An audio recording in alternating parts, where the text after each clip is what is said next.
This is a painting tutorial how to paint the Lumineth Dawnriders in Zaitrec colors.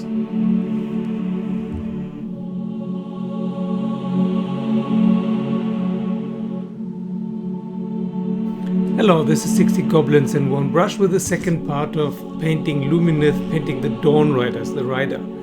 Last time we painted the horse only, now it's the rider's turn, which takes a little bit more time. But it's okay. For the barding here, there's a choice to make. Here. It's like with the shields. You can either paint the barding white with a golden rim and the rune also in gold. Here. Or you can paint the whole barding in gold, like here on this shield, and then paint the rune in white or light blue.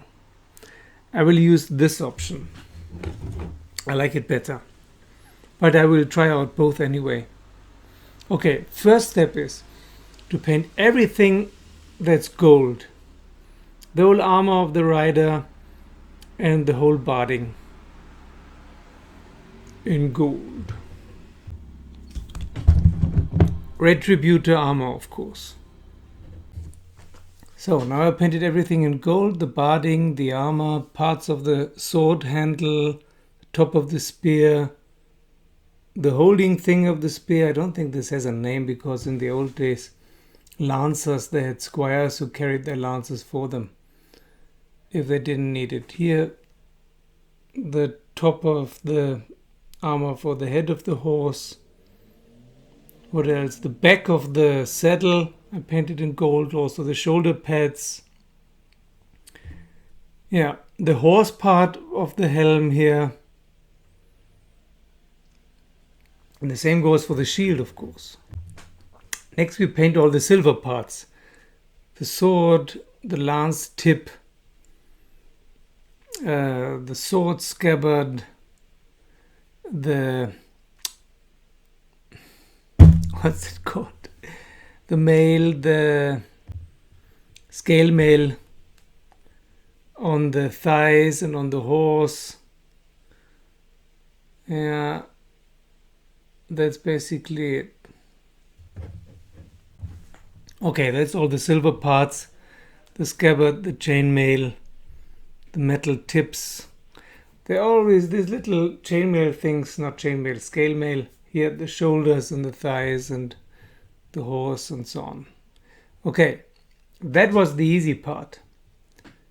Now the difficult part is to clean up all the white. Everything that needs to be white. But even before that, we can paint all the tassels and trestles in magenta. Either screamer pink and later pink horror, or you take volupus pink, the contrast color. Here on the lance and the braid, the helmet thing, not the rims yet, but everything, all the little ornaments in pink, and then you can clean up the white. That's the other possibility. There's more control when you use screamer pink. The contrast color is a little bit too flowy.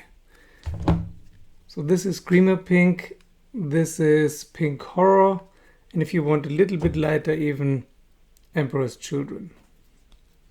So we start with pink horror. That is if you want to use Zaitrec colors. Zaitrec colors is magenta, otherwise Symmetrica is blue and Sia is purple and yellow and so on. Okay. That's all the magenta. Even the flag here in the end flowing at the back, I painted in magenta. Then the braid here, the bristles of the hair on the helmet, all the little tassels here, not the gems. Here at the end, also on the horse, whatever you call these blankets. And also all the other flowing things here.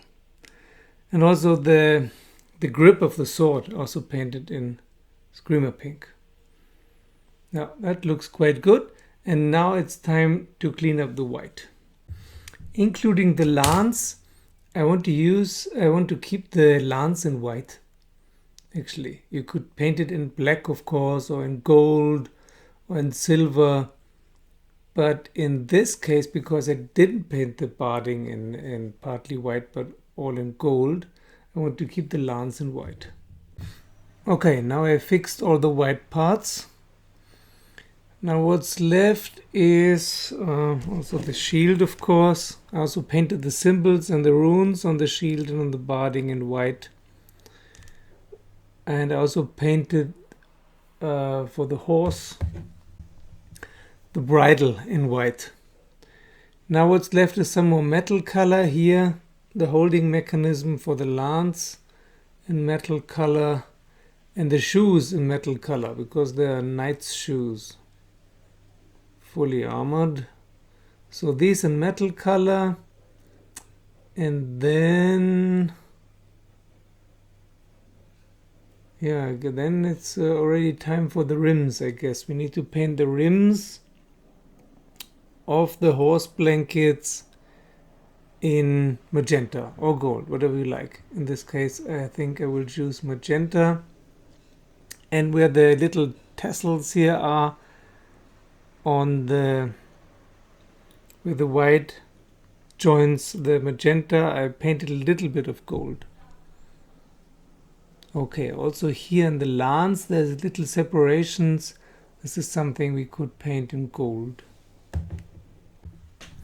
Also, we can already paint the wheat here on the base and the rim, for example in Talan sand.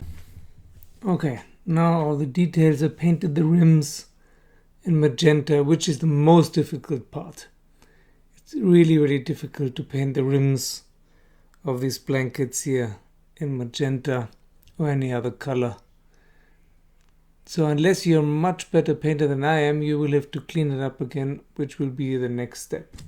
Also, there are some magenta saddle lines in here. It's really difficult to not mess this up. Okay, this is the rims and all the cleanup in white. Okay, the last few things to do is the skin of the hands, the neck and the face in Skeleton Horde. Then the runes in a mixture of apothecary white and ethermatic blue. All the white shaded with apothecary white.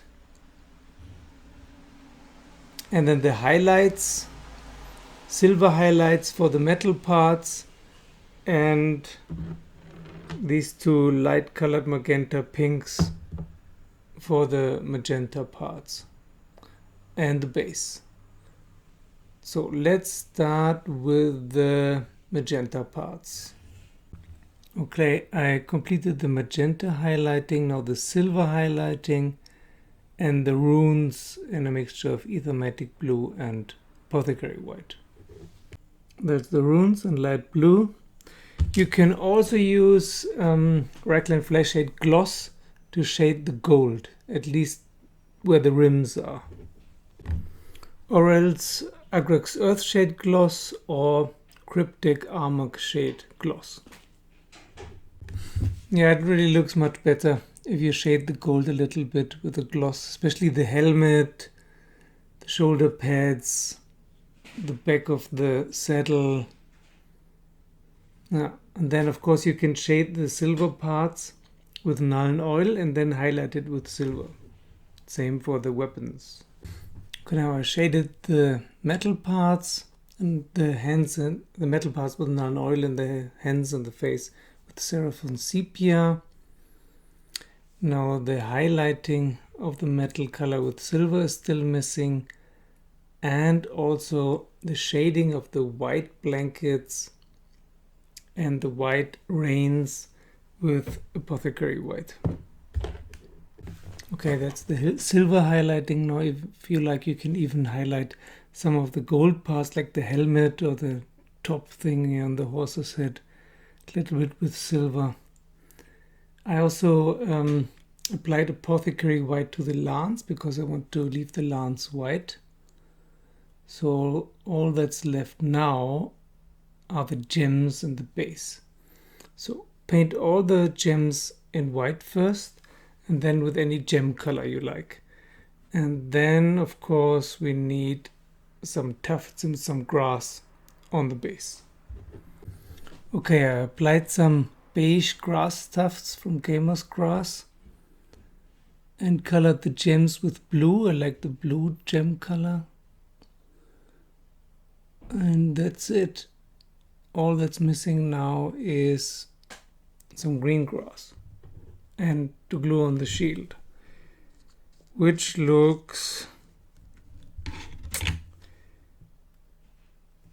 like this by now. What I usually do, I don't use glue to glue on the grass sprinkles, flocks. I use a contrast color like Zaitrec yellow, and then I just sprinkle the grass on top. I'll show you. I just found out that Games Workshop doesn't produce grass anymore. I even didn't notice. So I bought Army Painter grass because I can't find my Green Stuff World grass. And I just take the model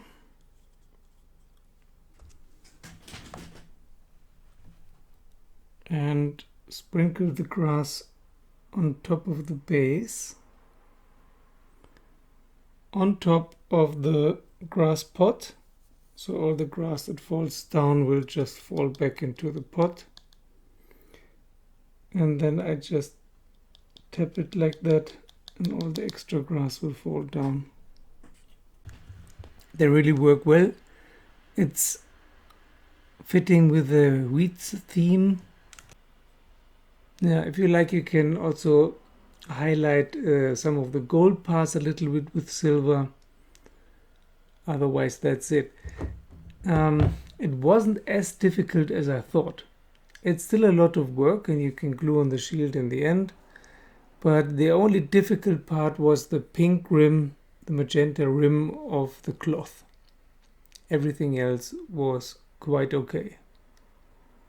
Still took me about 2 hours, I guess. Okay, let's look at some pictures. Thank you for watching. Thank you for subscribing. Share the videos with your friends if you like them, and see you soon. Speaking about see you soon, I will be hiking next week, so there might not be too many videos next week. Anyway, have fun, keep painting. Okay, here you see the finished model with a good picture. I'm quite happy. It wasn't too difficult. It looks really great. I don't know how effective they will be actually in battle, but they're super fast for grabbing objectives or for ambushing. They work well. Under certain circumstances, you can move them 28 inches. And while you want sentinels to shoot at your enemy, you don't want the enemy to shoot at you, and that could be a job for the Dawnriders. See you soon. And please write in the comments below your experience of playing and painting Dawnriders.